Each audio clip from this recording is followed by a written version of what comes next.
Irmãos, antes de você ir para o vídeo, se inscreva no nosso canal e ative as notificações.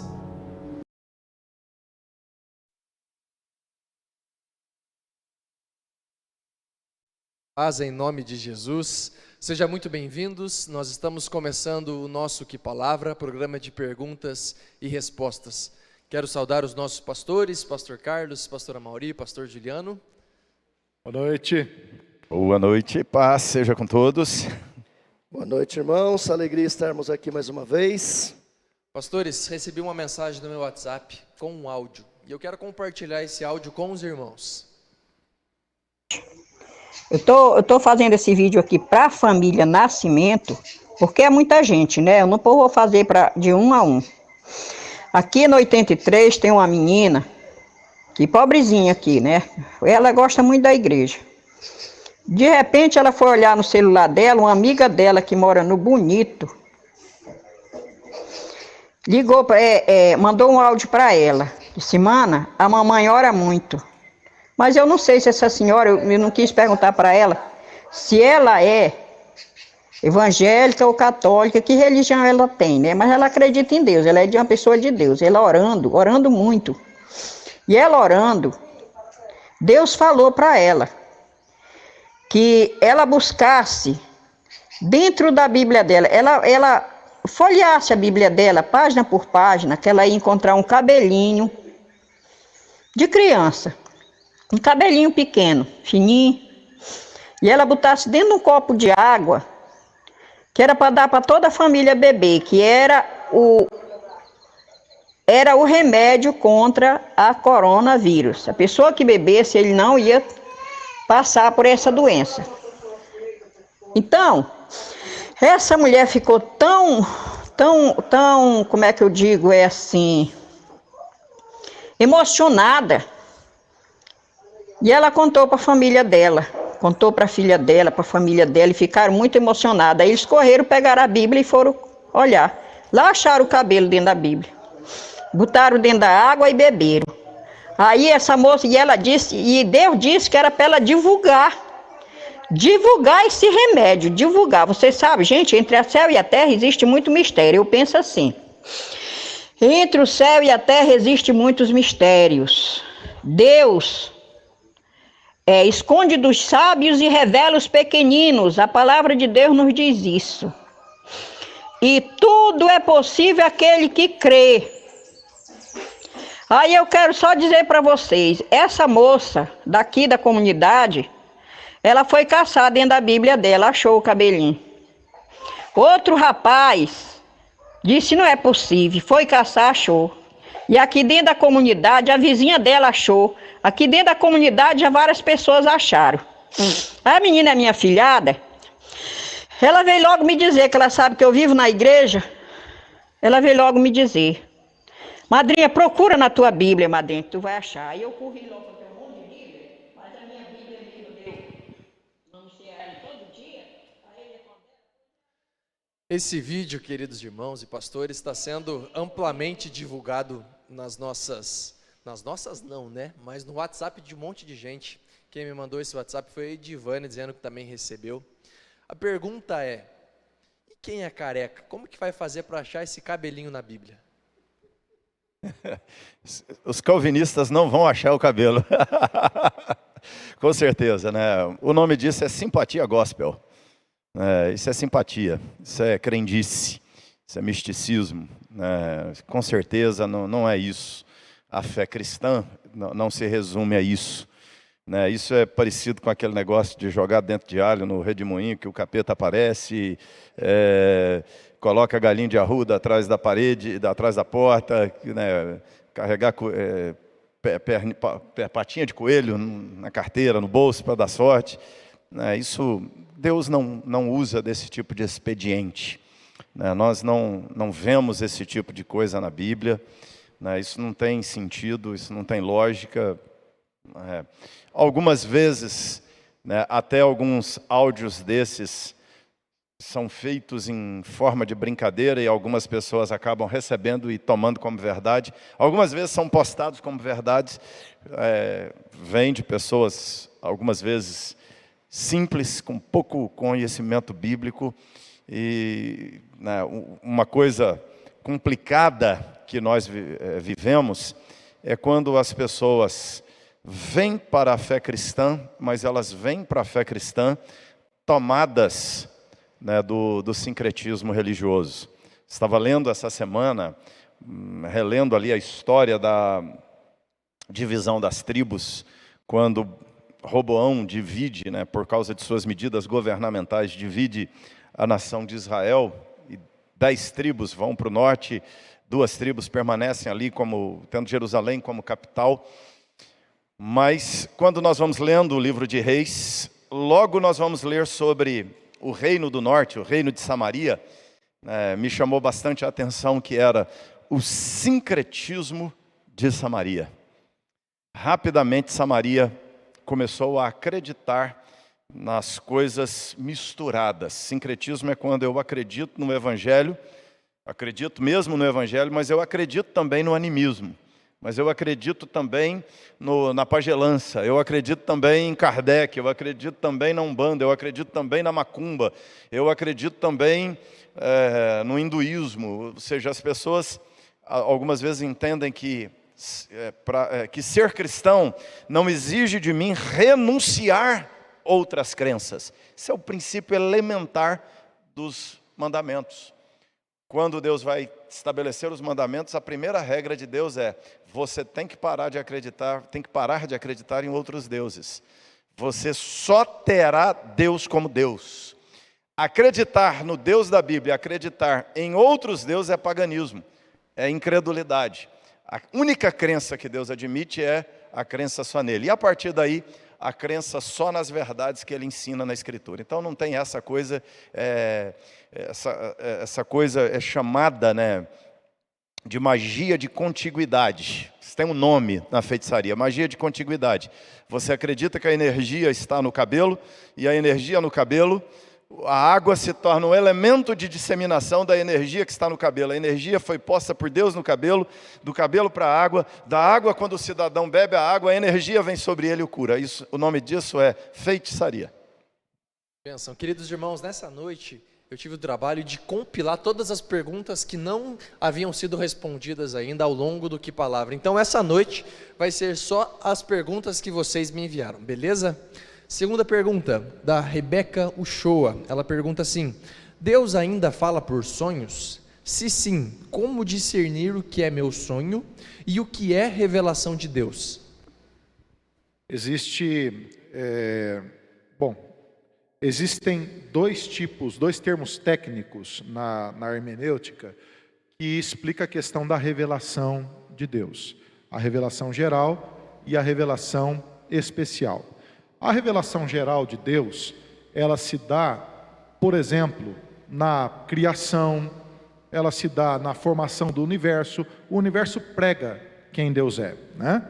Na revelação especial, Deus se comunica através dos seus atributos e através da sua intervenção na história, da sua narrativa, que é condensada na palavra de Deus e trazida ao coração do ser humano, ok? No Antigo Testamento, Deus se revelou de forma especial a vários homens, a Noé, a Abraão, a Moisés, né? Você vê a revelação de Deus especial em visões, em teofanias, em sonhos, em tantas outras situações bíblicas que aconteceram no Antigo Testamento, ok? No Novo Testamento, na plenitude dos tempos, em Cristo Jesus, todas essas revelações especiais foram condensadas em Cristo e Deus nos deu de forma inteligível e clara a sua palavra, ok? Nesse sentido, quando a gente vai para um texto bíblico como Hebreus, no capítulo 1, tendo Deus outrora falado de muitas formas, de muitas maneiras, aos pais pelos profetas, hoje nos fala em Jesus. Então, qual é a única forma de Deus nos falar hoje? De forma clara, através da sua palavra.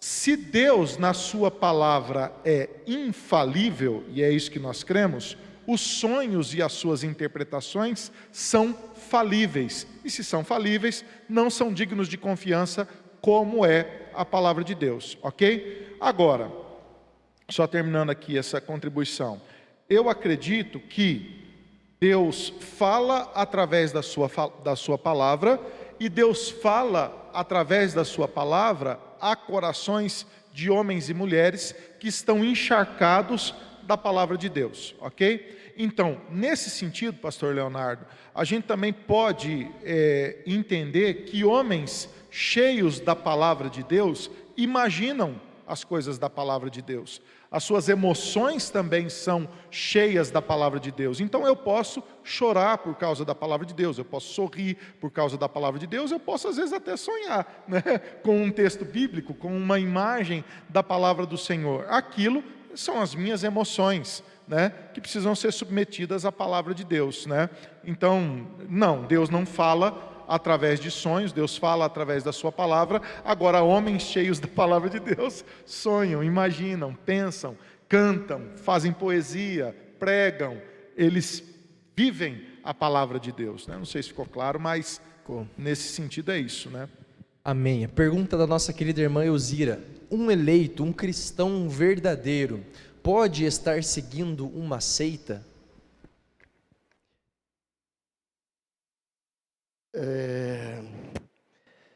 Bom, a gente pode qualquer coisa, né? Todos nós podemos qualquer coisa. Agora, se deve, eu não sei se ela colocou pode no sentido de poder, né? Que ele pode estar na igreja, tipo, ser um cristão aqui verdadeiro e poder, ou no sentido de que ele pode estar sendo enganado, né? Se qualquer pessoa que esteja seguindo uma seita que não tem a Bíblia como única regra de fé e prática, que não tem Jesus como seu único Salvador, que não crê nas doutrinas básicas da nossa confissão, né, do credo, no Deus Pai Todo-Poderoso, Criador dos céus e da terra, na Trindade, na pessoa de Cristo, no Espírito Santo. Ou seja, essa pessoa, ela pode até vir a ser crente, ela pode até vir a se converter um dia, mas se ela já é uma crente verdadeira, ela não vai seguir essa seita. Se ela já conhece a palavra de Deus, conhece Jesus, tem todo o conhecimento doutrinário, todo o conhecimento teológico que nós temos, ela vai seguir seita para quê? Né? Então, se ela está seguindo alguma seita, como disse o Amauri, a gente vive num país incrivelmente sincrético, né? Onde as pessoas oram para Jesus, jogam uma pinguinha para o santo, fazem uma fezinha na Umbanda. Isso não é fé verdadeira, cara. Isso não é cristianismo verdadeiro. Cristianismo verdadeiro tem sua fundamentação nas coisas verdadeiras. Então, se a pessoa, digamos, é um membro de uma igreja, está frequentando a igreja, uma igreja histórica, tradicional, bíblica, se julga uma pessoa cristã, batizada, professa, mas está seguindo essas seitas, esses movimentos neopentecostais, né, está fazendo corrente de oração, alguma coisa está equivocada. Não estou dizendo que ela não é salva, estou dizendo que o seu conhecimento, a sua formação, a sua maturidade espiritual está prejudicado. Uma pessoa madura espiritualmente não vai seguir seita de jeito nenhum. Pergunta do Ricardo Miranda. Hoje de manhã nós falamos sobre disciplina e a pergunta dele acabou não sendo respondida porque não deu tempo. O Ricardo Miranda pergunta o seguinte, sobre a disciplina, sobre os sofrimentos, as tribulações. Espíritas chamam isso de karma, de terem de pagar dívidas do passado, da vida passada. Quando vêm as provações, como nós podemos contestar isso? A leitura do espírita é essa ideia, né, do karma. Mas o sujeito nem sabe o que ele fez na vida passada. Olha que coisa mais insensata. Ele está sofrendo nessa vida por algo que ele fez na vida passada, que ele nem sabe o que é. A disciplina, como nós dissemos aqui pela manhã, a punição, o castigo, mesmo quando eu castigo meu filho, citamos aqui um exemplo, né? Você vai ficar uma semana sem usar celular. Por quê? Porque eu estava fazendo mau uso. Para quê? Para aprender a fazer um bom uso. Ou seja, eu estou sendo punido nesta vida por uma coisa que eu fiz na vida passada que eu não tenho a menor ideia do que é. E o que isso vai produzir de positivo? Não vai produzir nada de positivo, né? A disciplina é educativa, né? Não é educativo, não é purificativo. A ideia deles é que aí eu vou cumprir simplesmente uma mera coisa de um karma. Exato. Eu estou condicionado a viver aquilo, né, a fazer aquilo, e pouco importam as minhas escolhas nessa vida para essa vida. Essas escolhas vão influenciar na outra vida. É uma coisa estranha. A primeira questão para nós é que a ideia de reencarnação não tem base bíblica. Toda a fé cristã está construída em cima da afirmação da doutrina da ressurreição. Os primeiros cristãos em Atos, como Paulo, Barnabé, eles foram punidos, rejeitados algumas vezes na sua pregação, ou abraçados na sua pregação, por causa da pregação da ressurreição. Jesus Cristo disse: eu sou a ressurreição, a vida. Jesus Cristo morreu, está claro nos evangelhos, ele ressuscitou e não reencarnou. Então, o primeiro ponto é: em lugar nenhum do Velho e Novo Testamento ensina reencarnação. Então não tem, é uma negação de toda a história da redenção, é uma negação a Jesus Cristo, é uma negação ao Velho Testamento, é uma negação ao Novo Testamento, afirmar doutrina de reencarnação. Eu não posso querer ser reencarnacionista e cristão ao mesmo tempo. Se eu sou reencarnacionista, assuma, você não é cristão, você é hindu, você é Hare Krishna, você é outra coisa, você não é cristão. Assuma a sua identidade de outra religião. Não queira ser cristão e forçar o cristianismo à sua crença. O cristianismo vem de crenças fixadas por Cristo. E Cristo ensinou ressurreição, não reencarnação. Então, a primeira base, a primeira fundamentação para dizer que o que eu sofro nessa vida não é consequência da vida passada, porque a Bíblia não ensina a ideia de que eu reencarno. Isso é uma negação da Escritura. E segunda razão é que, claramente na Escritura, o tempo inteiro, como foi pregado hoje pela manhã, a Bíblia o tempo todo mostra meu sofrimento no presente como sendo tratamento de Deus do que eu fiz e do que Deus está fazendo na minha vida até mais. Ou seja, do que Deus quer me fazer. E algumas vezes o sofrimento nem é uma punição por um pecado que eu cometi. O sofrimento é meio de Deus para me levar a entender o que Ele quer falar, o que Ele quer fazer na minha vida. A punição, o castigo, a disciplina vem para tirar impurezas do meu coração. Então, às vezes, por exemplo, o que Deus quer tirar da minha vida é uma soberba. Deus me quebranta. Ou seja, Deus não está me punindo porque eu sou soberbo. Deus está me tratando porque eu sou soberbo. E o sofrimento que eu vivencio nem é um castigo pela minha soberba, mas é um meio de Deus de me fazer ver minha soberba, de me fazer ver que eu não sou suficiente em mim mesmo. Algumas vezes a minha falência financeira nem é porque eu devo ter ganhado dinheiro por meios desonestos. Não, é porque eu me ensoberbeci. E o único jeito de enxergar a minha soberba é cair. É eu fazer uma manobra errada. Eu fiz uma negociação equivocada. O que Deus está me mostrando? Que eu estou vivendo sem orar e sem buscar a direção de Deus. Então, Deus está me advertindo, não continue vivendo assim. Então, é assim que a Bíblia nos ensina a enxergar o sofrimento. Uma das coisas que eu acho muito contraditória no Espiritismo, dentro daquilo que o reverendo Amaury já falou, é que o karma seria uma forma de disciplina para pagar um mal que ele cometeu no passado. Então ele vem para ser disciplinado, ele está sofrendo, vive aí uma vida miserável. Aí você pega os espíritas que dizem isso, e os espíritas é a doutrina que mais faz boas obras. Quer dizer, daí os caras atrapalham a disciplina do cara, porque o cara está sofrendo, mas eles vão lá e fazem boas obras para o cara. Então eu estou atrapalhando a disciplina dele, porque se ele veio para ser disciplinado, ele tem que ser disciplinado, então ele tem que sofrer, não tem que fazer boas obras. Então perceba, eles falam uma coisa, reencarna, o sofrimento vem para pagar esse karma do passado, mas daí eu vou ajudar esse que está sofrendo, então estou impedindo. É como você pegar, ajudar um casulo a virar borboleta. Eu vou lá e corto e ele não vira borboleta, não vai virar uma plasta. Por quê? Porque eu estou atrapalhando no processo. Então é muito contraditório mesmo, e é aquilo que o reverendo Amaury já falou, só com esse adendo. Pergunta de um irmão desconhecido por todos nós, principalmente do pastor Amaury, Ari de Oliveira. Ele pergunta o seguinte. Aí é brutal, hein? Olha a pergunta. No livro presbítero de ali. Amós, capítulo 4, versículo 4, fala que temos que entregar o dízimo de 3 em 3 dias. Como isso se aplica? O que isso significa? Isso se aplica aos nossos dias? Na verdade, assim, todo texto precisa ser sempre entendido dentro do contexto.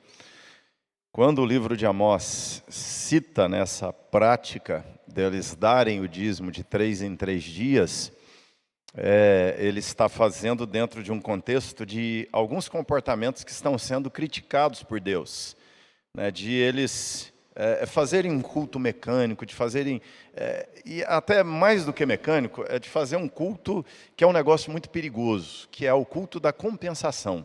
Eu faço coisas erradas, e para compensar, é aquilo que Jesus condenou também, dizendo que eles davam o dízimo da hortelã, do endro, do cominho, mas usavam isso para esconder obras más. Então, quando o texto fala de dízimo, não era prática em Israel dar dízimo de 3 em 3 dias, não havia essa prática. E quando o profeta vai mencionar que algumas pessoas estão fazendo isso, ou seja, elas estão fazendo isso para esconder alguma outra coisa. Ou seja, é uma compensação. Eu dou dízimo de 3 em 3 dias para esconder a iniquidade. É isso que o profeta está condenando no comportamento deles lá. A prática de pecados, aí o sujeito se torna, ele ora muito, porque ele está pecando muito. Aí ele vem muito à igreja, porque lá fora ele está aprontando. Aí ele dá muito dízimo para esconder a iniquidade dele. Ele ganha dinheiro desonestamente, aí ele dá dízimo para esconder a desonestidade em ganhar dinheiro. Ele está espancando a esposa, aí ele ora fervorosamente na igreja, vem no evangelismo para esconder que lá em casa ele agride e maltrata a esposa. Ou seja, é isso que o profeta está condenando. Então, na verdade, não tem um ensino de dar dízimo lá de 3 em 3 dias, nem teria sentido, né? Em Israel, o dízimo era apurado da agricultura. Então, o sujeito plantava, cuidava, regava, colhia, na colheita, no saldo, trazia o dízimo. Ou seja, algumas vezes o dízimo era de 6 em 6 meses, algumas vezes o dízimo era anual, dependendo da plantação. Então, isso não é uma prática ensinada por Deus, isso é um comportamento para esconder coisas erradas da vida. O livro de Amós é fenomenal, né, nesse sentido, porque ali é isso mesmo, uma espécie de ironia, né? Porque está dizendo assim, é isso que vocês gostam. O texto fala. Ele usa essa expressão. É disso que vocês gostam. Não é isso que vocês gostam, de ficar aparecendo o que vocês fazem?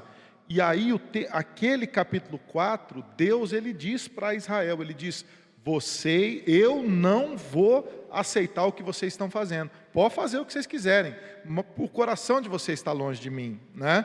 E nesse sentido, isso se aplica aos nossos dias da mesma forma, né? Porque a gente tem muitos crentes que são crentes nominais, né? Eles tem uma palavra da moda, né? Eles sabem a coreografia evangélica, né? Eles sabem o movimento evangélico, se comportar evangelicamente, o vocabulário evangélico, que até está muito na moda hoje, né? Misericórdia. E aí vaso. E aí vaso. E aí terra, né? E aí está cheio hoje em dia, pastor Léo, tem comediante evangélico. Olha que coisa, você tem comediantes evangélicos brincando com a ceia do Senhor, brincando. Outro dia eu fui banido por um comediante evangélico famoso, né? Eu fui na rede social desse comediante evangélico e comentei, falei, irmão, não brinca com a ceia do Senhor,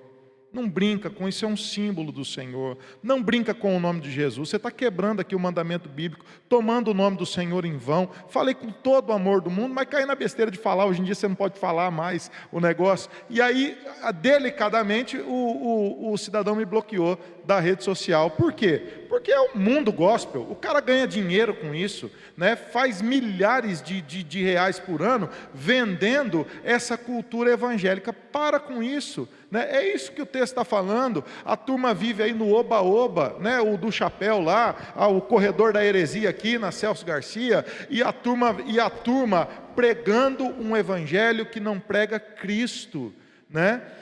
E aí Deus olha para isso tudo, na sua própria palavra, e diz: pode fazer, eu não estou aí nessas coisas que vocês estão fazendo, né? Vocês precisam viver para mim, para obedecer a minha palavra, para se prostrar à minha palavra, né? E aí a gente não vive do rito, né?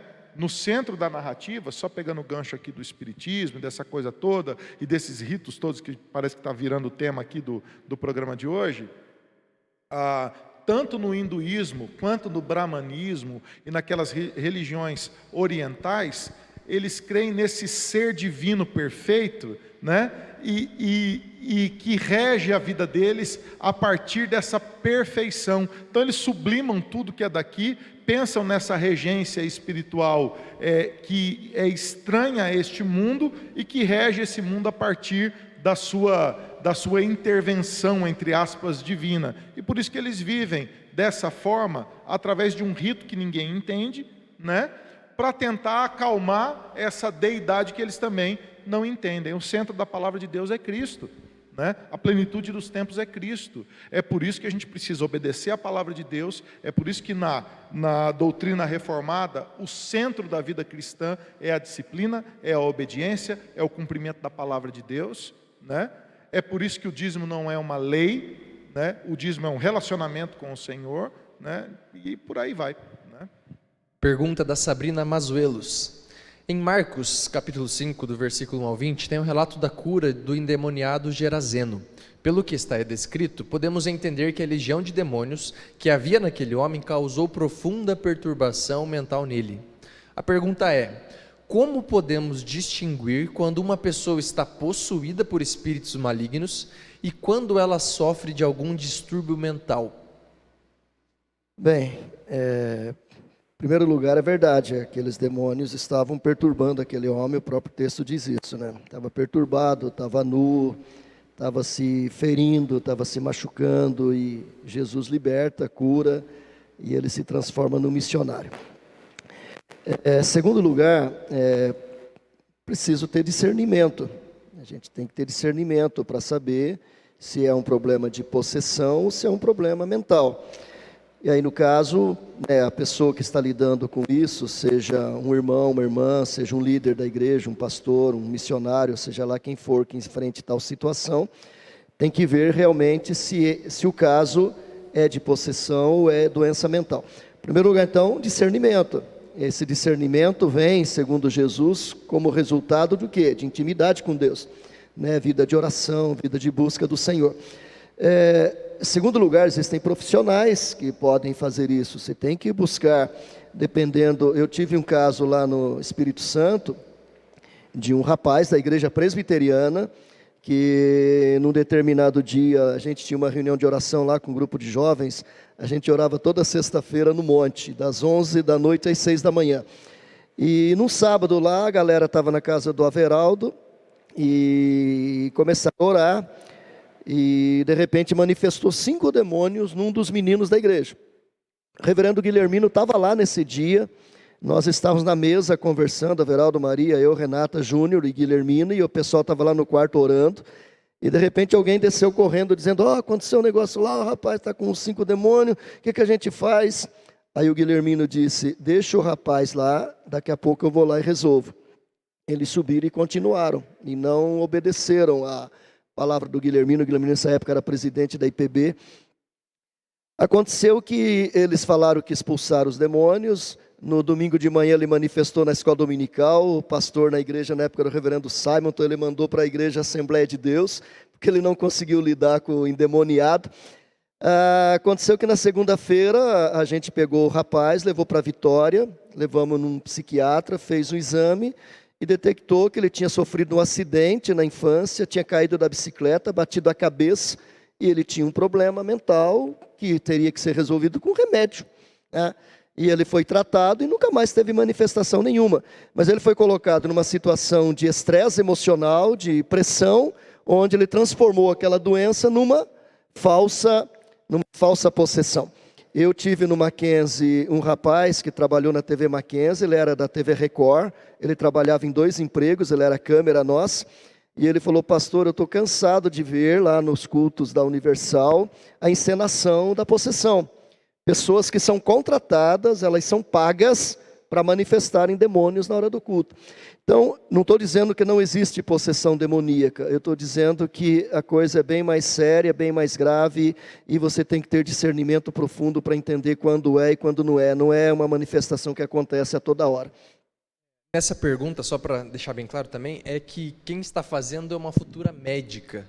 Então, nesse contexto médico, que ferramentas ela pode ter para identificar isso é demônio ou isso é problema psiquiátrico? Acho que para uma médica, né, o pressuposto, ele tem que ser o pressuposto da enfermidade. Ela, né, tanto ela como médica, como nós, como seres humanos, o primeiro olhar ele tem que ser no plano humano para esse tipo de situação. E nós temos um padrão das enfermidades. Nós temos os sintomas, as características, nós temos os tratamentos, as respostas aos tratamentos, mas nós, como crentes, temos que observar também, né, os traços aqui da manifestação demoníaca, ou seja, quando um demônio se manifesta numa pessoa, o que é que ele faz na vida dessa pessoa? Com que propósitos um demônio se apodera de uma pessoa?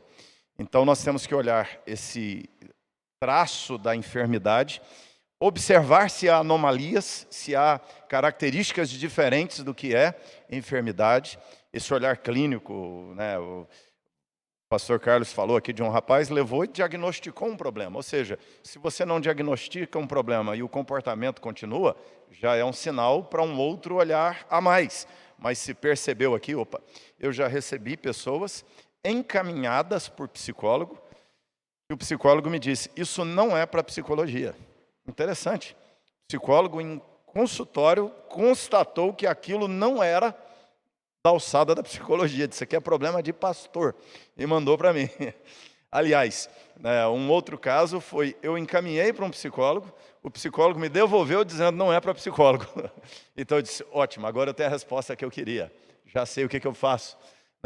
Algumas vezes foi o caminho inverso, algumas vezes foi o olhar dentro do consultório, dentro do gabinete pastoral, é uma ação demoníaca. E algumas vezes é um olhar dentro do gabinete pastoral, isso não é demônio, precisa de um atendimento psicológico, precisa de um tratamento psiquiátrico. Mas não tem fórmula para isso, não tem esqueminha para colocar e dizer, é demônio. Tem gente que fala, virou o olho, falou com a voz grossa, é demônio. Não tem essas coisas. Pode falar com voz grossa, virar o olho e ser simulação. Nós achamos às vezes que é possessão e é distúrbio psiquiátrico, achamos que é distúrbio psiquiátrico e é possessão, e às vezes é as duas coisas. Por quê? Uma pessoa normal está suscetível a uma influência de um demônio, imagina uma pessoa com fraqueza mental, uma pessoa com distúrbios, com traumas. Os demônios atuam em cima das fraquezas humanas, e a fraqueza mental é uma delas. Então ele vai atuar em cima de pessoas que têm depressão, em cima de pessoas que têm uma ansiedade doentia, de pessoas que têm pânico, de pessoas que têm esquizofrenia, de pessoas que têm transtorno bipolar, mas a nossa abordagem tem que sempre ser na esfera do natural. E quando transpõe a esfera do natural na abordagem, no tratamento, a gente vai examinar na esfera do sobrenatural e buscar as respostas bíblicas. Mesmo porque, sim, só contribuindo, você tem padrões diferentes de possessão demoníaca na própria palavra de Deus. Ela cita, por exemplo, na pergunta, o gadareno, que é talvez a possessão demoníaca mais horrível de toda a palavra de Deus, se é que tem como comparar uma pior que a outra. Você tem a possessão de Judas, que é silenciosa, você não tem nenhuma manifestação. Vira o olho, não fala nada. Judas não muda nem a voz, e ele está... Jesus diz que ele está, o diabo entrando nele. É uma possessão demoníaca, silenciosa. Então, o que precisa se observar, e aí que é a questão, é conhecer a palavra de Deus profundamente, entender os padrões bíblicos, não é?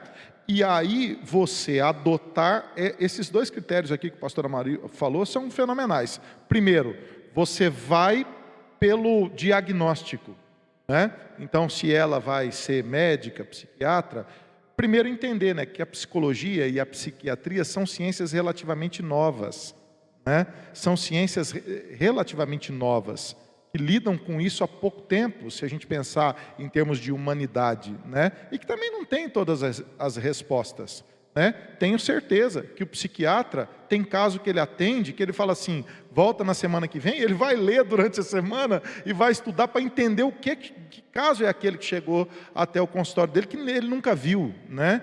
E ele vai procurar nos livros e às vezes ele vai ter que arranjar uma coisa com outra, porque também é novo para ele, né?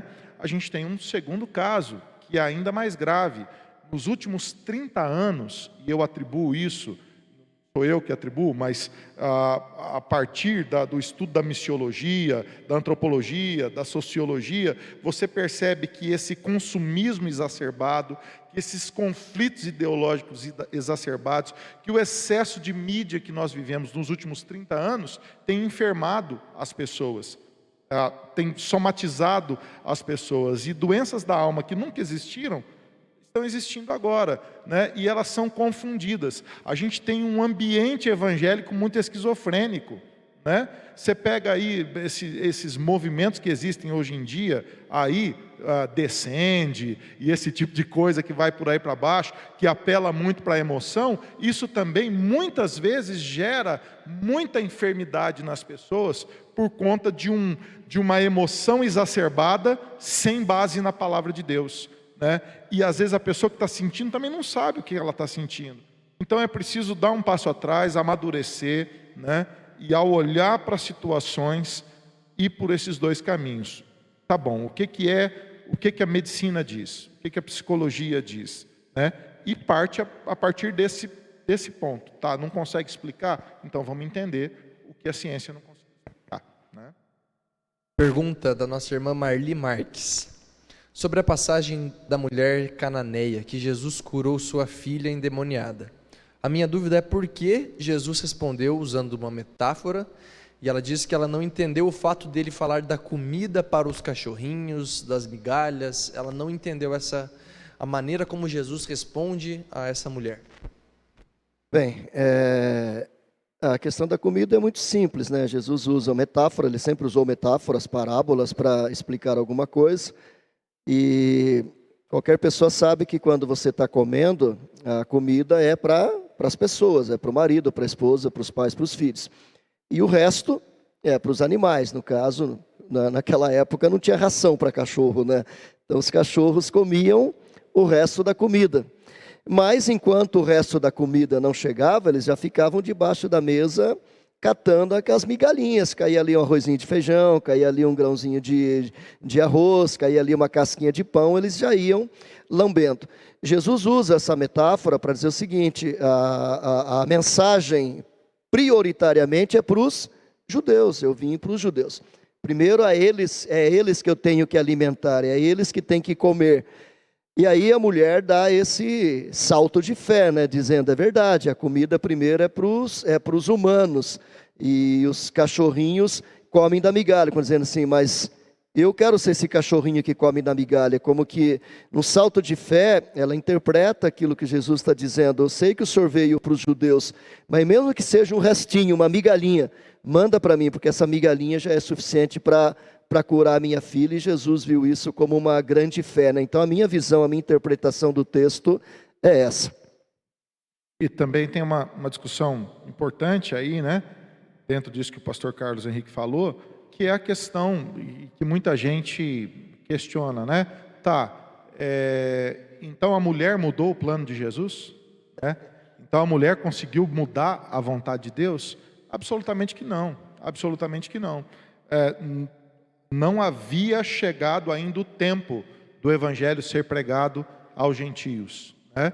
O Senhor Jesus, a mulher diz, dentre tantos milagres, Senhor, que o Senhor faz entre os judeus, há uma abundância, né? Tem que ver o contexto. A mulher é Ciro-fenícia, né? Jesus está anonimamente em Tiro e Sidom, ele foi anonimamente, ele não conseguiu ficar no anonimato, né? E aí então a pergunta da mulher revela, na verdade, a misericórdia de Jesus. Tem um sentido missiológico nesse texto, porque a pergunta aí tem que ser também, por que Jesus foi a Tiro e Sidom? Jesus vai a Tiro e Sidom. Tem uma pedagogia de Jesus com os discípulos.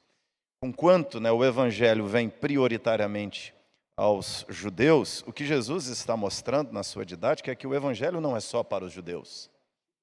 Que a salvação é supracultural, é transcultural, é universal. Que é esse equívoco teológico de achar que o alvo de Deus é Israel. Eu gosto de enfatizar bastante. Israel nunca foi o alvo de Deus. Israel é o meio de Deus. É uma leitura totalmente equivocada. Isso afeta a soteriologia, isso afeta a escatologia quando se entende equivocado. Israel é o meio de Deus. Quando você tem a prioridade de Israel, não é devido à importância e preferência de Deus por Israel. Tem a questão de que é para Israel primeiro, para que de Israel seja para todos. Então Jesus já está aqui ensinando aos discípulos. Essa mensagem dos cachorrinhos, a gente costuma ler muito o texto achando que Jesus está falando para a mulher. Não é para a mulher. Jesus está falando para os discípulos. Jesus levou os discípulos lá para uma lição de missões, uma aula de missiologia. É treinamento missionário dos discípulos. Falou, vamos comigo ali. Vamos lá em Tiro e Sidom. Tiro e Sidom é um lugar para onde o judeu não quer ir. O judeu não viaja para Tiro e Sidom, é inimigo, é povo odioso, é cananeu. Cananeu é aquele povo problemático de trás. Mas Jesus fala, vamos lá em Tiro e Sidom. Aí chega em Tiro e Sidom, eles estão comendo, a mulher está ali, eles estão ali, o Jesus com os seus discípulos, a mulher está atrás, Senhor, eu quero, cura minha filha, Senhor, cura minha filha. E Jesus vira para a mulher e diz, Jesus nem fala com a mulher, aliás, Jesus fala com os discípulos. Porque os discípulos incomodados dizem para Jesus, Senhor, essa mulher está clamando, atende.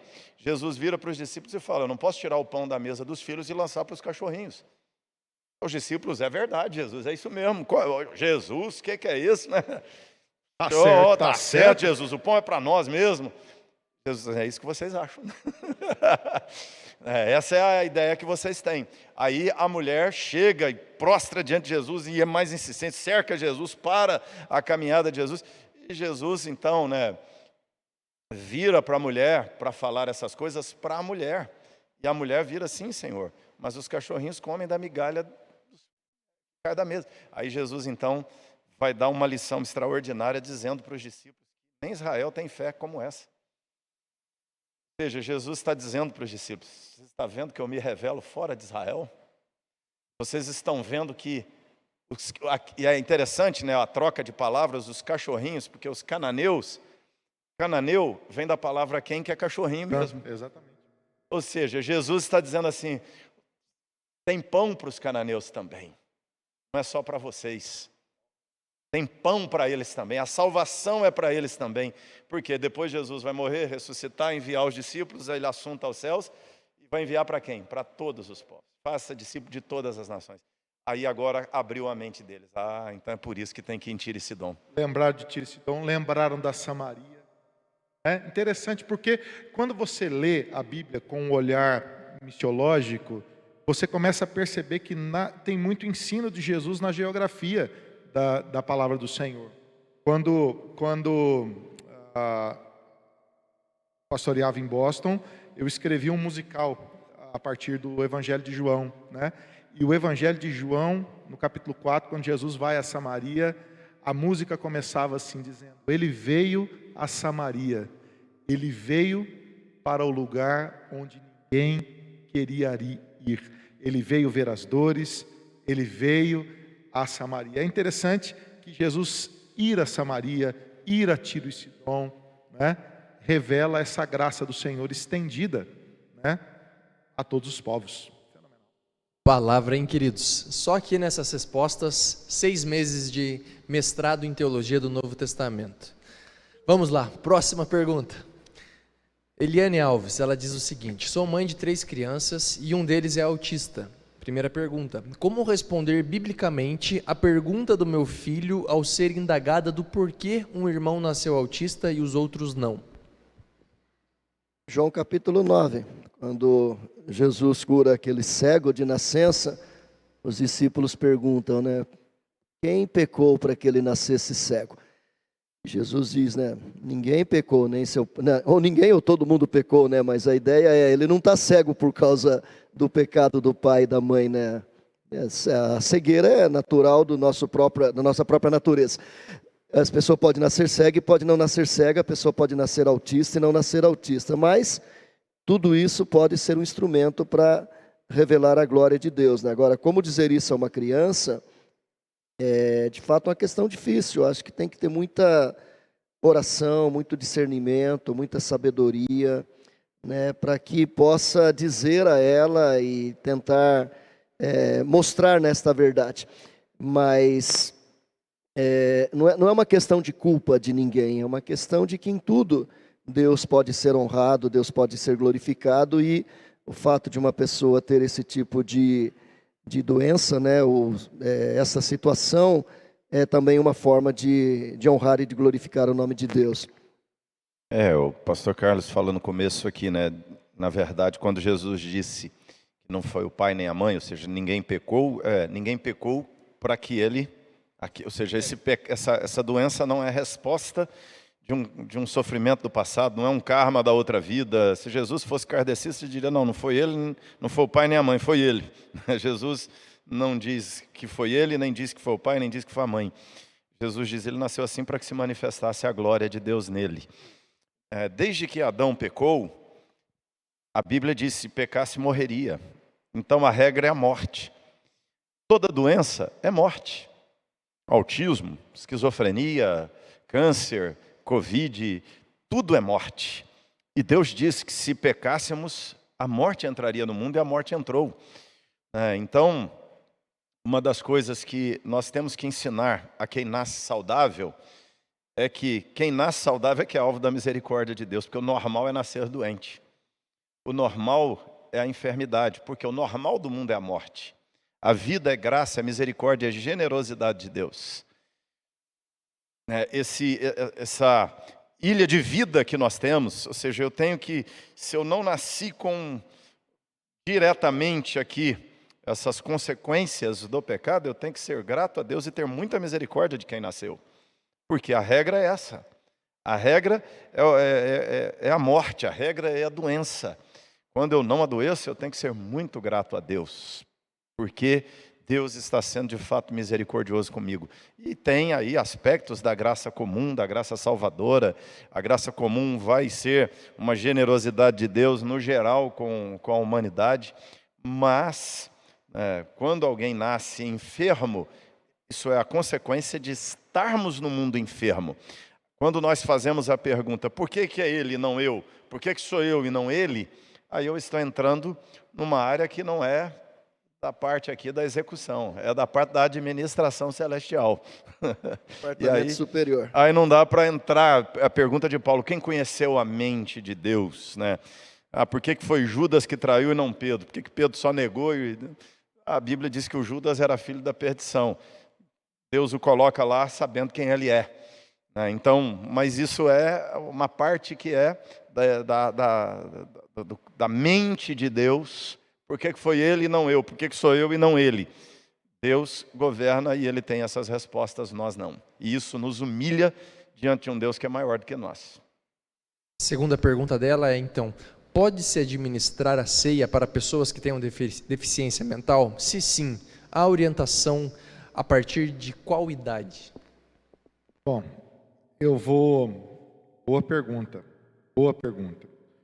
Quando eu era um pastor mais jovem, bem recém-formado, fazia parte de uma equipe, né? Eu era pastor auxiliar, logo no meu primeiro ano de ministério, e nós estávamos numa reunião da equipe, e o pastor titular na época, o pastor efetivo, falou assim, bom, nós vamos sair hoje de manhã para levar a ceia para as pessoas que estão impedidas de virem à igreja, e foi falando, fulano, você vai em tal lugar, Beltrano, você vai em tal casa, tal. Juliano, você vai ao hospício e leva a ceia para a Dona Maria, né? E ela estava nessa casa de repouso, nesse hospital psiquiátrico, que se chamava hospício antigamente, eu nem sei qual que é o nome nesse mundo de nomes técnicos diferenciados de hoje em dia, casa de repouso, alguma coisa assim. E eu disse na reunião, jovem como era, né, e geralmente jovem tem a mania de dizer as coisas sem pensar, né, assume posição rápido, fica de um lado, enfim.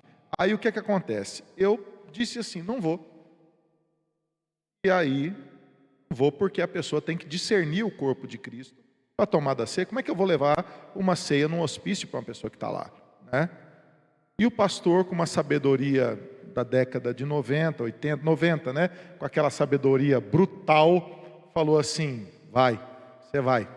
Bom, vamos lá, gente, você vai.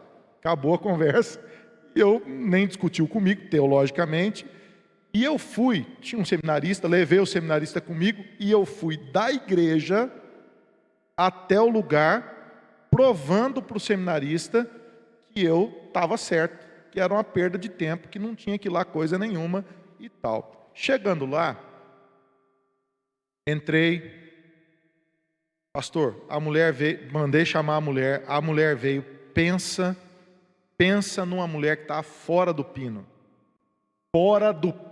total. Sentei na frente dela, com a caixinha, com o pão e com o vinho, pensando, meu Deus, o que eu estou fazendo aqui? Essa mulher não está entendendo nada do que está acontecendo. E foi. Quando eu falei assim, gente, eu vou levantar e não vou dar ceia, depois eu explico. E eu estava naquele ponto, e o seminarista olhando para mim, eu sem saber o que fazer. Eu falei assim, Dona Maria, é o seguinte, eu sei que a senhora está aqui nessa casa, talvez a senhora nem entenda o que eu vou falar para a senhora agora, mas olha, eu sou pastor da primeira igreja, e eu vim aqui, a senhora é membro da igreja, a senhora está internada aqui porque tem os problemas de saúde que a senhora está enfrentando, mas eu vim aqui, Dona Maria, porque a senhora, como membro da igreja, precisa receber a ceia do Senhor. A senhora tem consciência, Dona Maria, do que é a ceia do Senhor, o sacrifício de Cristo pela vida da senhora? Aquela mulher olhou para mim e falou assim, ô pastor, se o senhor veio me trazer a ceia, eu preciso pedir perdão pelos meus pecados. E parece que aquela enfermidade foi embora daquela mulher.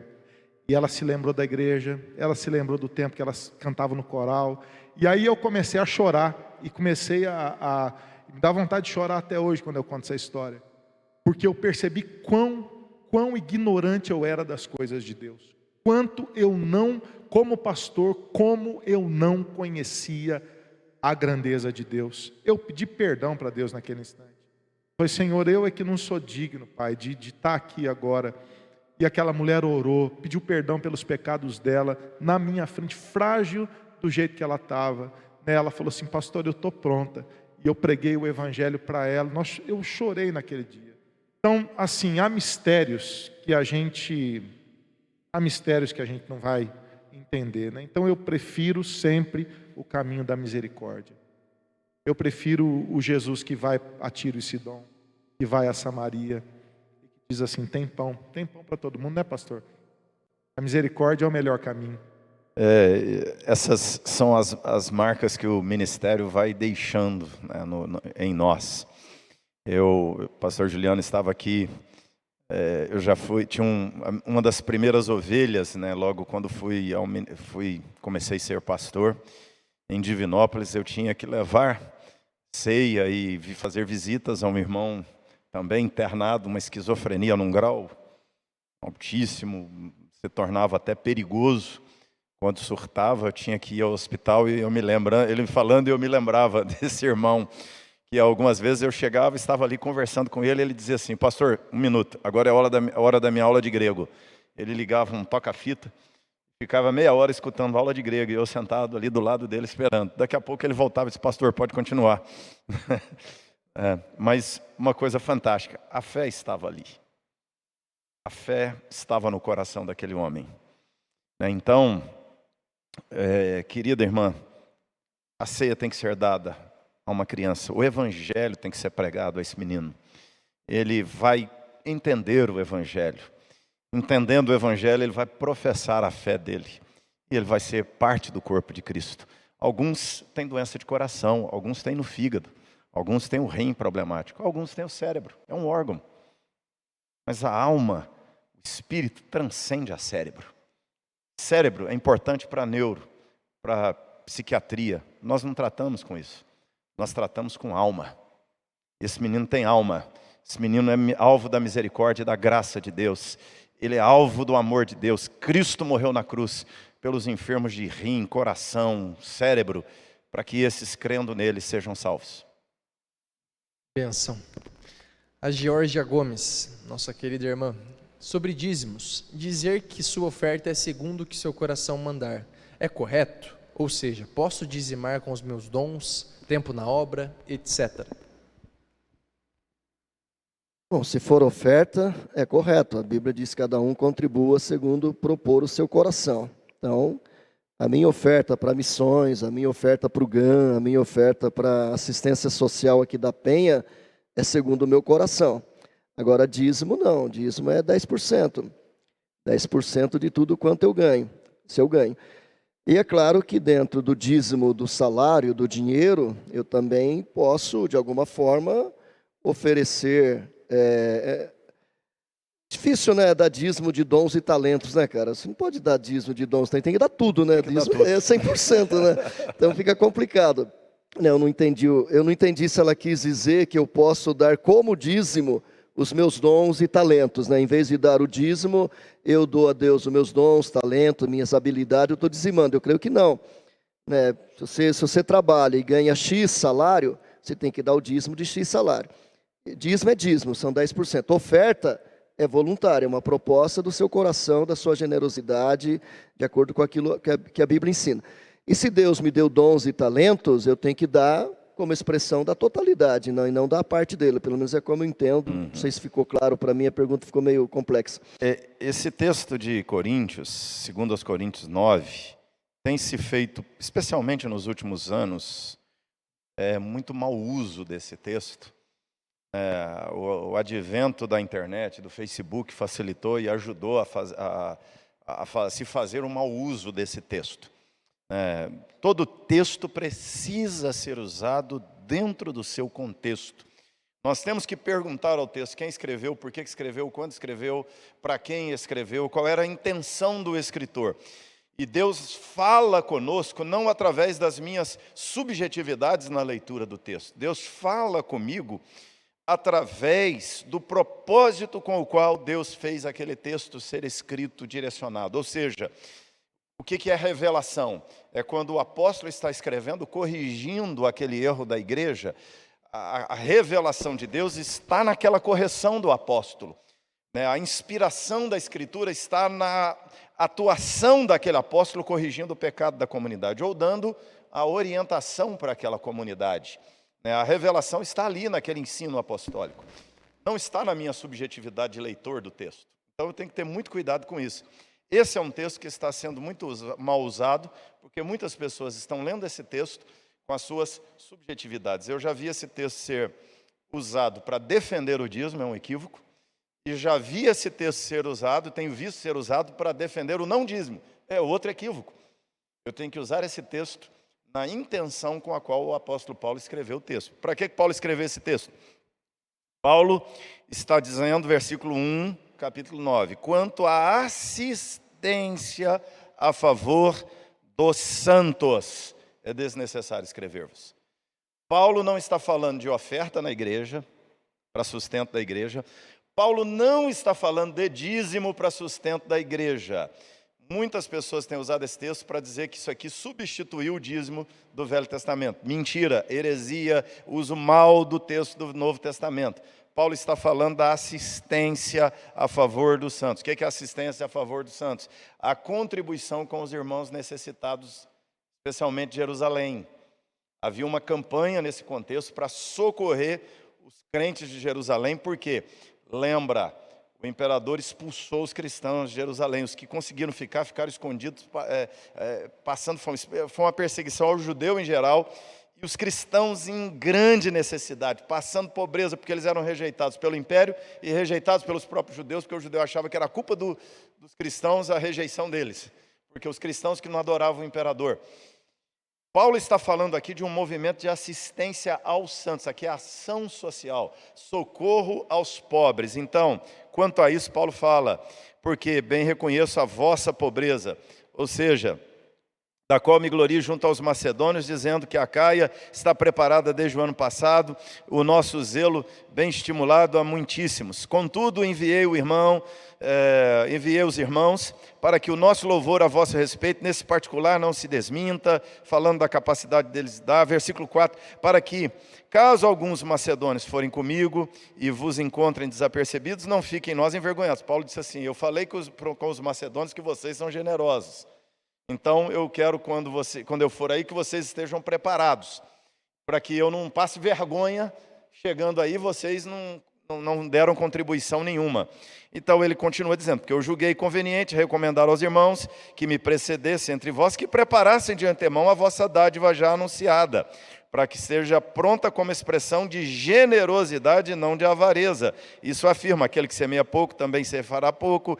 Aí ele vai dizer, cada um contribua como tiver proposto no coração. Ou seja, é uma campanha específica que Paulo está fazendo de oferta, que ele passaria lá, recolheria a oferta e levaria para socorro aos irmãos.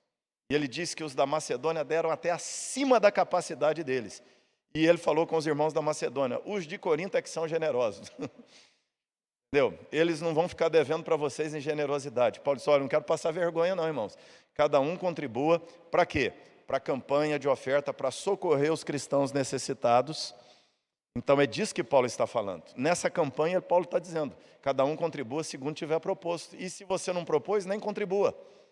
Você propôs contribuir pouco, contribua pouco, e Paulo está dizendo, quem semeia pouco, vai colher pouco, aí o sujeito aplica para o dízimo, se você der só 10%, só vai colher 10%, aí já inventaram o dízimo de 20%, dízimo de 90%, que você der 90%, vai colher 90%, é heresia, não é isso que Paulo está falando. Paulo não está falando de dízimo, Paulo não está falando de oferta aqui de sustento da igreja. Isso aqui não é a contribuição sistemática de sustento da igreja. Isso aqui é uma campanha que Paulo está fazendo para socorro aos necessitados. E na campanha Paulo diz, cada um contribua do jeito que propôs no coração.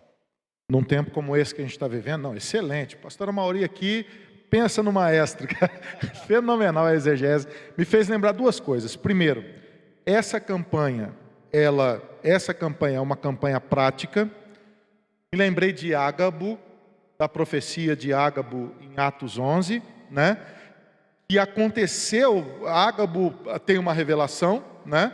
Dizendo assim, ó, vai ter uma fome na terra. E a turma, pela revelação, já junta o dinheiro. É a mesma situação. Então você percebe uma prática corrente de socorro dos crentes uns aos outros. Isso é muito comum na igreja primitiva, né, dos crentes ofertarem para o cuidado. Não havia entre eles necessitados, mas isso não tem nada a ver com o dízimo, é a assistência social. O que a gente tem hoje? Hoje, no contexto brasileiro, você tem dois extremos, ok? Primeiro, você tem os apóstolos televisivos chorando agora no Covid-19 na TV, dizendo, eu tenho que pagar a televisão, me ajuda a pagar a televisão. Aí faz aquela campanha financeira, promete, vende, faz aquele, né, fuá gospel, né? Por outro lado, você tem os almofadinhas da Zona Sul dizendo assim, nesse tempo do Covid-19 não deu dízimo. Cuida da sua casa, cuida de você, com coisa que ele tem autoridade diante de Deus para dizer a hora que é. O dízimo não está em questão, esse não é o ponto, né? É por isso que vem esse tipo de pergunta que outro dia veio aqui, então por que o pastor não abre mão do salário para cuidar de gente que está sofrendo? Não está em questão, não é esse o ponto.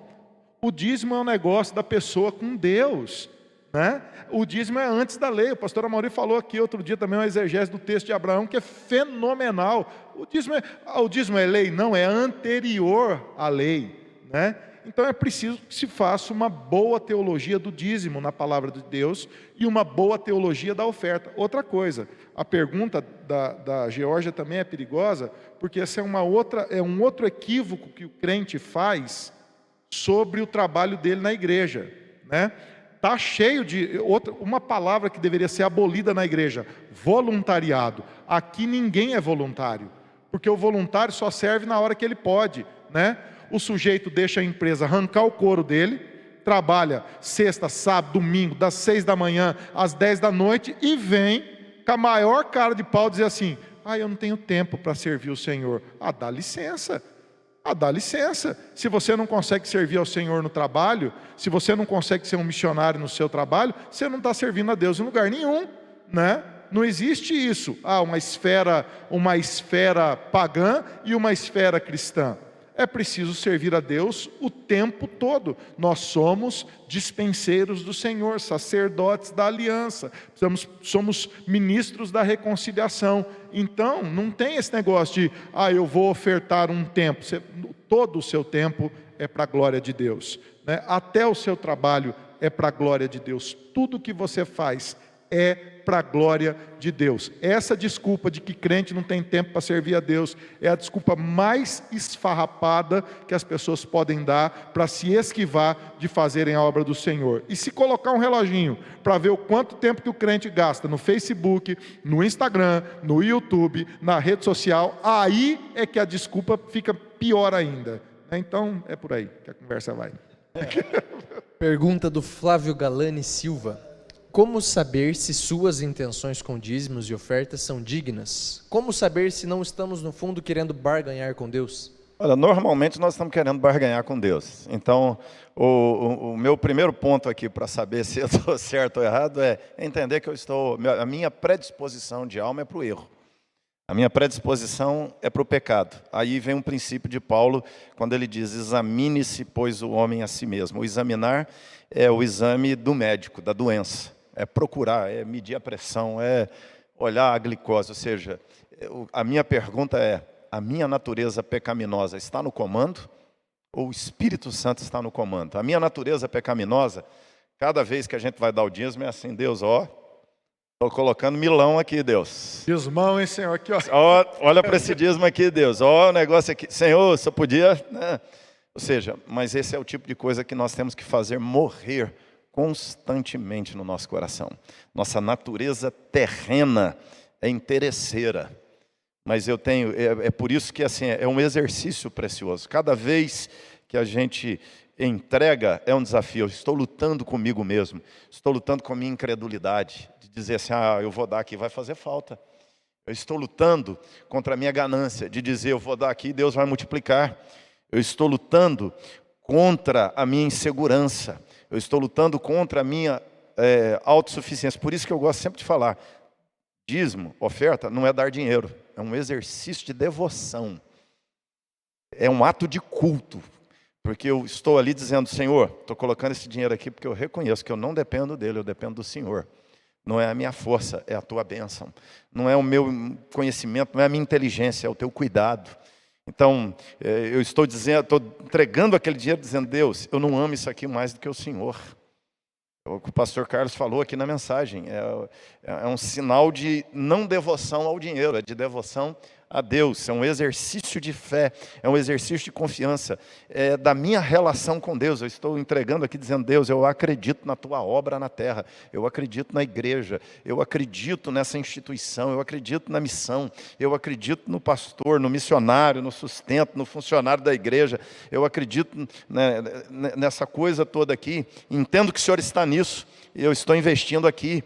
Então, ou seja, tem a ver com visão do reino, tem a ver com tudo, mas vai ser sempre nessa perspectiva de uma luta contra mim mesmo, com as coisas erradas, equivocadas, que eu tenho que fazer morrer no meu coração e fazer prevalecer aquilo que é legítimo, que é santo, que é puro, que é correto.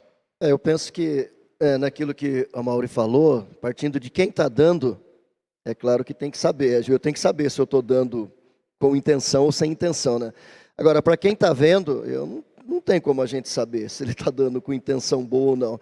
O conselho não sabe se os crentes que dizimam aqui fazem isso com intenção sincera, honesta, de devoção, ou fazem isso por interesse. Não tem como a gente saber. Agora, por princípio, essa é a grande verdade mesmo. Eu lembro que quando eu fiz filosofia, eu li um livro do Immanuel Kant, A Fundamentação da Metafísica dos Costumes. E na fundamentação da metafísica dos costumes, Kant fala exatamente isso. Ele fala da questão do dever. O dever é por princípio ou o dever é condicionado? Ele cita o exemplo de um cara que tem um mercadinho. Ele é honesto por princípio ou ele é honesto por intenção? Ou seja, eu estou sendo honesto, eu vendo 1 quilo de batata porque eu acredito que ser honesto é ser honesto, ou eu vendo 1 quilo de batata pelo preço honesto porque eu estou com medo da fiscalização, porque eu quero agradar o cliente, porque eu quero trazer... Entendeu? Então ele vai dizer na metafísica dos costumes que ninguém, com exceção de Jesus Cristo, foi honesto por princípio. Porque, como disse o Amaury, por princípio nós somos desonestos. A gente faz por medo, a gente faz por interesse. O Juliano contou a história hoje do carro, andando em alta velocidade, né? Por que a gente não anda em alta velocidade? É porque a gente é honesto por princípio, ou porque a gente tem medo da multa? Claro que é porque a gente tem medo da multa, cara. Porque por natureza eu quero andar 160. Eu tenho um carro que anda 160, 180. Eu me lembro que quando eu era pastor lá no Espírito Santo, eu dirigia para o reverendo Jader Gomes Coelho, não sei se vocês conheceram, foi um dos grandes pastores do Espírito Santo, e ele tinha um fuscão, né, aquele fuscão, Fafá de Belém, e onde ele ia, eu ia dirigindo para ele. Ele já não dirigia mais, já estava com seus 90 anos de idade, e eu pegava de Cachoeira a Vitória, 101, uma estrada ruim, né, mão dupla, cara, e eu no Fusquinha 120, 130, canta pneu para lá, canta pneu para cá. Ele olhou para mim e falou: jovem, andar 120, 130, qualquer um é capaz. Qualquer um é capaz de andar 120, 130, o difícil é andar 80. Essa é a verdade, cara. Qualquer um é capaz de desobedecer, qualquer um é capaz de quebrar a lei. Então, aquilo que o Frei Amaury falou está muito certo. Eu tenho como saber se eu estou dando com uma intenção honesta, íntegra, reta, para a glória de Deus, ou se eu estou barganhando. Agora, quem está vendo, não tem, cara. Não tem, né? Eu não tenho como julgar se o Juliano veio aqui hoje e cantou com intenção correta. Vocês não têm como julgar se eu preguei com intenção correta. Isso é uma coisa que nós, como disse o Amaury, examine-se o homem a si mesmo. Cada um tem que se autoexaminar. Bate pronto, vamos lá, ping-pong. Manu pergunta: gostaria de saber o que os irmãos têm a dizer sobre tatuagens. Se alguém tem tatuagem, vocês têm tatuagem, né? O que ela quer saber? Se pode? Se é pecados, qual é a opinião dos irmãos? Gente, eu acredito assim, eu vou falar como eu falaria para os meus filhos. Eu não acho legal, não acho que isso é um bom hábito, não acho que é algo proveitoso e nem acho que isso deva ser feito, né? Você tem hoje a moda, a pastorada se tatuando, você já viu isso ou não? Pastor tatuando, botando alargador, botando piercing, não sei para quê, né? Não sei para quê, mas eu acho um negócio que não colabora com nada, né? A pergunta é para quê, né? Escreve num papel, pinta a parede, que dá para pintar depois, sei lá. Mas... É pecado? Eu não sei responder se é pecado ou não é pecado. Né? Existem aqueles textos lá do Velho Testamento, né, de não fazer marca no corpo, né? Claro que essas coisas todas. A Bíblia diz que o nosso corpo é templo do Espírito Santo, né? Não deve, sei lá, deformá-lo. Mas o cara que usa largador, que deixa aquelas orelhas desse tamanho, sei lá, está deformando o corpo dele. Como disse, eu não permito que os meus filhos façam. Se eles quiserem fazer, depois que eles completarem, o Tiago já fez 20 anos, a Poliana tem 16, se eles quiserem fazer é problema dele, mas contra a minha vontade. Também não estou dizendo que quem tem, está perdido, vai morrer, vai para o inferno, de jeito nenhum, entendeu? Mas a minha posição é que, como disse o Juliano, não é legal. Eu não acho uma coisa bacana, não vejo nenhuma graça, a pessoa cheia de figura pintada no corpo, acho bem estranho isso. Eu acredito assim, hoje em dia o mundo é muito esquisito. Porque você tem mãe que leva o filho e a mãe faz a mesma tatuagem que a filha. Outro dia me mostraram, a mãe fez a metade do coração no punho e a menina fez a outra metade. Para elas colocar junto assim e fazer o coração. Gente, é jogar dinheiro fora.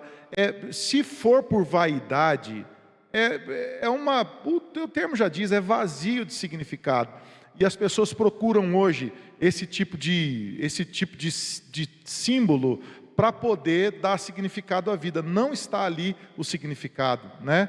Outro dia um pastor Carlos, que corre igual você, pastor corredor. Pastor Carlinhos, vocês não sabem, isso aqui sai correndo, aí é o Forrest Gump. Ele corre 10 quilômetros, 11 quilômetros. Aí o pastor fez 50 anos de idade, né? Acho que deu aquela crise dos 50 nele. Ele pegou e tatuou, pastor Amaury, um corredorzinho, um homem correndo no tornozelo. Mas que serviço, rapaz, um homem de 50 anos de idade, tatuando. Aí mostrou, Juliano, eu falei, não, velho, para com isso. Aí você quebrou a bicicleta. Então, é assim, eu não sei, tem um monte de gente hoje, tem um monte de crente hoje tatuando, mas eu acho uma perda de tempo. Se você pegar aquele texto de Paulo, né, quando ele diz das mulheres, né, não seja o adorno das mulheres, né, o que é exterior, como frisado de cabelo, né, brincos, adereços, quer dizer, o Paulo está dizendo, nem isso deve servir como... Quer dizer, agora imagine tatuagem, né, cara? Então fica complicado. Talvez olhar aí, né, para o que Paulo está combatendo atrás do texto, da regra, né, que é exatamente essa ostentação, o exibir-se, né? Então eu acho que pode se cair aí. Eu gosto muito daquela, atribuem a um jogador famoso de futebol, não sei se é dele de fato, né, que perguntaram por que ele nunca fez tatuagem. Ele disse, já viu Ferrari usar adesivo? Prefiro não. Pergunta anônima. Hoje existem muitas pessoas procurando igrejas reformadas e com pregações mais centradas no Evangelho. Quando saber que a minha igreja não prega a verdade e quando devo tomar a decisão de sair dela? Olha, Lucas faz uma coisa fantástica no livro de Atos, quando ele descreve a igreja de Bereia. Lucas diz que os cristãos de Bereia eram mais nobres. Por que eles eram mais nobres? Porque você imagina a cena, Paulo estava lá na cidade de Bereia, planta a igreja, reúne aquele grupo base, e os cristãos estão ali, Paulo pregando, e o sujeito vira assim, Paulo, cadê a base bíblica disso que você falou? Onde que está isso no Velho Testamento, Paulo? Paulo, que texto de Salmos? Qual é a passagem de Deuteronômio? Paulo, onde está isso em Isaías? Paulo, onde é que está isso lá em Ezequiel?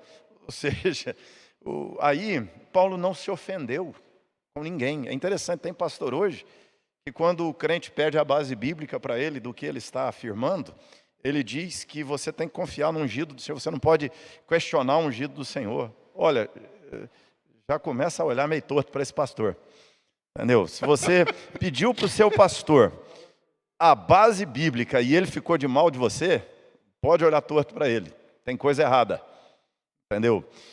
Porque quando pediram base bíblica para Paulo e para Lucas, Lucas chamou de cristãos mais nobres. Lucas não disse, você está questionando minha palavra? Já imaginou Paulo dizendo? Você está duvidando do meu apostolado? Não. São mais nobres, porque eles queriam conferir na Escritura. Então, primeira coisa, você precisa conhecer bem a Escritura e pode ouvir a mim, pastor Juliano, pastor Carlos Henrique, pastor Léo, se você estiver ouvindo aqui pregações nossas, examine na Escritura. Citamos um texto, vai no texto e confere se interpretamos o texto direito. Se não interpretou, manda a mensagem, manda no WhatsApp, vem aqui, marca no gabinete pastoral, fala, pastor, não achei legal essa interpretação do texto, não, vem. E se o seu pastor está pregando, faça a mesma coisa com ele, entendeu? Examine o que ele está pregando, confere com a Escritura. É um primeiro modelo aqui, confere com a Escritura. Segundo, confere com a tradição cristã de anos. Não tem revelação nova. Claro. A revelação é a mesma lá de trás. Paulo disse, um anjo do céu, seu pastor, e Paulo diz, ainda que nós, Paulo, ainda que eu, pastor Amaury, pastor Carlos, seja quem for o pastor, apareceu pregando um evangelho que é diferente, é uma revelação para os nossos dias, comece a duvidar, confira com a Escritura, confira com a tradição cristã. Se você fizer isso, você já começa a ver as diferenças. E se você conversou com a liderança da sua igreja, conversou com o seu pastor, disse, olha, o negócio não está legal, e você começa a perceber que você está destoando, e que eles não aceitam firmar-se na Escritura e na velha tradição cristã. Eu li uma matéria muito interessante sobre pessoas que trabalham no banco. Como é que um bancário sabe reconhecer se uma nota é verdadeira ou é falsa? E o princípio do banco, principalmente do Banco Central, é fazer com que os funcionários que trabalham com notas conheçam a nota verdadeira. Então eles têm que diariamente estudar a nota verdadeira, pegar as notas de 10, de 5, de 10, de 20, de 50, de 100, estudar textura, estudar cor, estudar peso, todos os dias. Eu falei, aí é o dia que caiu uma nota falsa na sua mão, você vai saber que ela é falsa.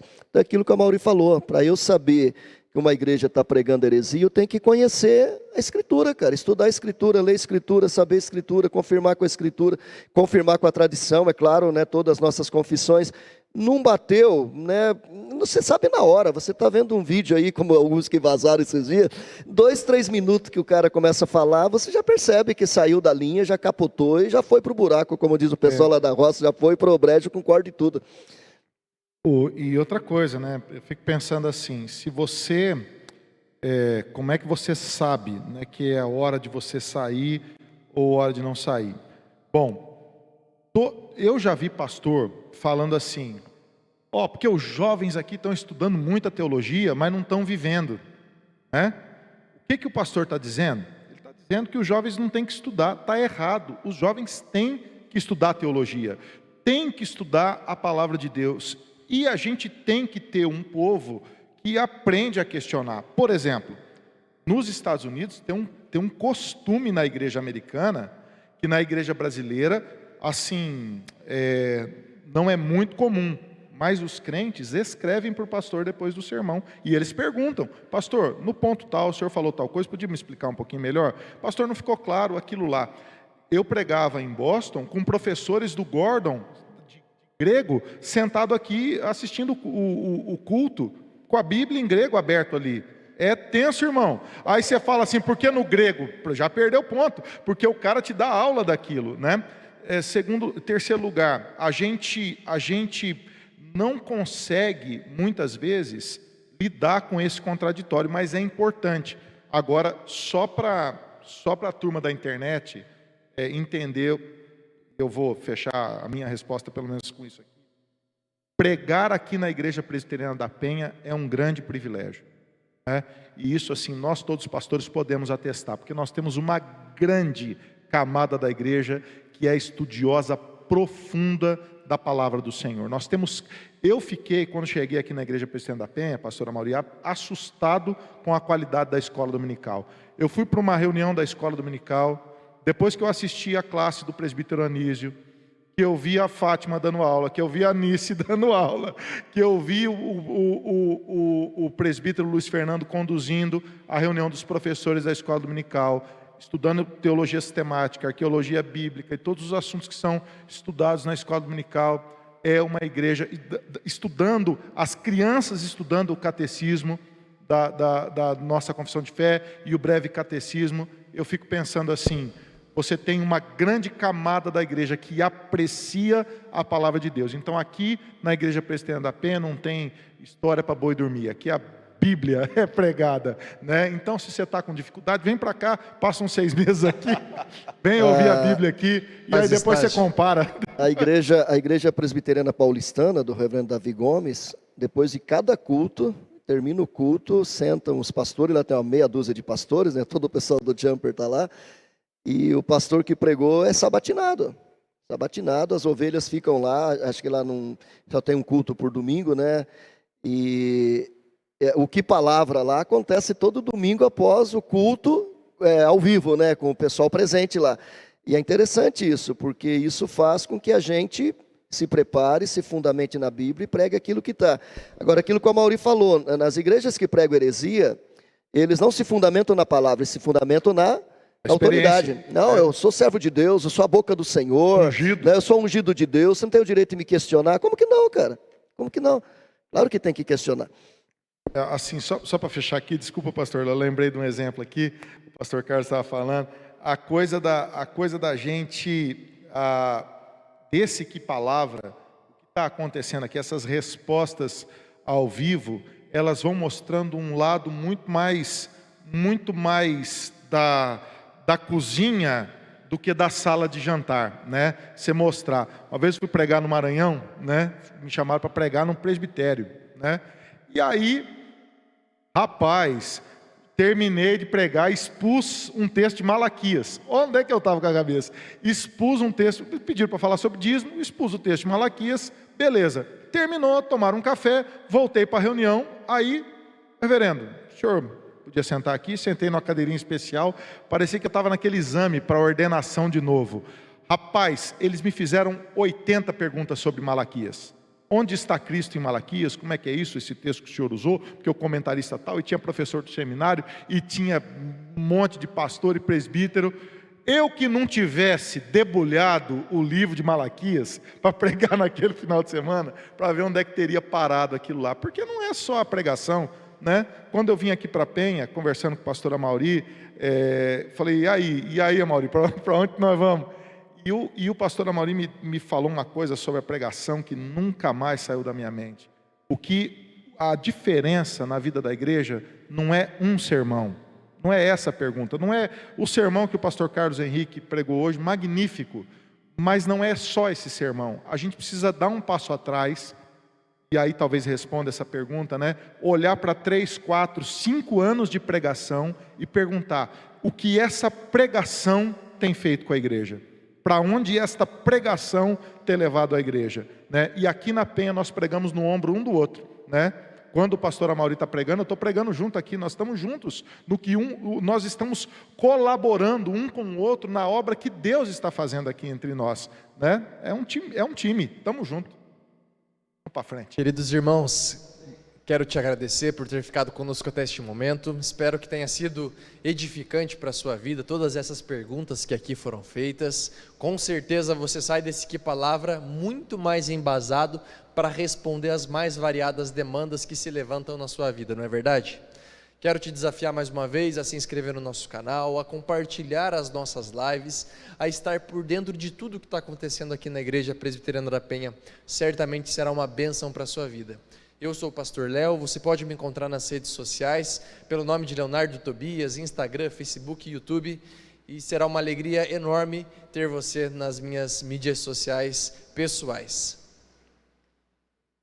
Desejar a todos uma boa semana, que você se alegre no Senhor, tenha seu coração firmado em Deus, e que nem circunstâncias, nem pessoas, nem dinheiro e nem ansiedade roubem a sua alegria. É um prazer poder participar aqui do Que Palavra. Não é uma coisa que eu tenho facilidade, eu gosto de pregar e gosto de dar aula. Eu gosto, como disse o Juliano, de ter o meu texto preparado, lido, escrito, esboçado e em cima daquilo pregar. Ser pego aqui de surpresa, a gente às vezes é pego de... Eu fico assim, às vezes nervoso e acabo, às vezes não tendo uma resposta adequada. Eu não gosto de responder as coisas assim de bate-pronto. A Amaury já é bem mais tranquilo, ele pega assim, ele debula, ele vai lá e ele consegue chegar no texto. Eu não consigo fazer isso, cara. Você faz uma pergunta para mim agora, amanhã eu trago a resposta aqui e arrebento. Mas eu tenho que ir para casa, tenho que ler, tenho que estudar, tenho que pesquisar. Eu sou mais lerdo para essas coisas. Mas tem sido uma experiência boa. Acho que eu mais aprendo aqui do que ensino. Então louvo a Deus por essa oportunidade de estar aqui com o Juliano, com a Amaury. Tem me enriquecido muito, o Leonardo, Tom que não está aqui hoje, mas também está aí na equipe. E graças a Deus por isso. O pastor Carlos fala assim, mas não, isso é ligeiro, rapaz. O pastor Carlos tem uma formação fenomenal, é inteligentíssimo. E eu acho que é mais uma modéstia, né, pastor? Que é isso? Queridos, obrigado aí pela audiência de vocês. O pessoal falando aqui, o Que Palavra não pode parar, tem que continuar. Foi um presente da pandemia esse Que Palavra, né? Foi uma providência de Deus para a gente poder ter esse bate-papo aqui. Obrigado. Meu nome é Juliano Sócio, pastor Juliano Sócio. Você me acha lá. Eu queria que você me seguisse no Instagram. É lá que está o meu alvo. Eu estou atrás de ter 10 mil seguidores no Instagram, né? Esse é o meu próximo alvo. Eu vivo colocando alvos assim, que são alvos pessoais. Para quê? Não sei, mas me segue lá no Instagram, Juliano Sócio. Você vai me achar lá, tá bom, querido? E lá a gente continua esse papo. Deus abençoe. Pastor Amaury. Muito bem, queridos. Fechando aqui mais um Que Palavra, que bênção estarmos juntos mais uma vez, poder conversar. Que bom é você aí do outro lado, mandando as perguntas, nos fazendo aqui pensar, provocando aqui as respostas. Nosso desejo sincero não é ser donos da verdade, mas é instruir você. E como dissemos aqui, pode mandar as perguntas. Semana que vem, se você não ficou contente, faz a revanche. Fala, queria amanhã, aliás, na semana que vem, não, amanhã tem o Que Palavra depois do Conexão.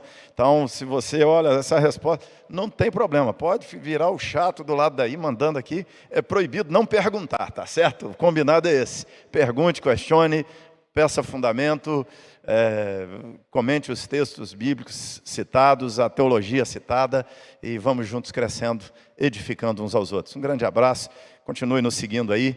A pastora Mauri Oliveira, você vai achar nas redes sociais, IPPEM, nosso canal, nossa página. Continue conosco, seguindo aí individualmente, seguindo a igreja, e vamos juntos nessa caminhada de fé em nome de Jesus. O Senhor abençoe a nova semana que começa.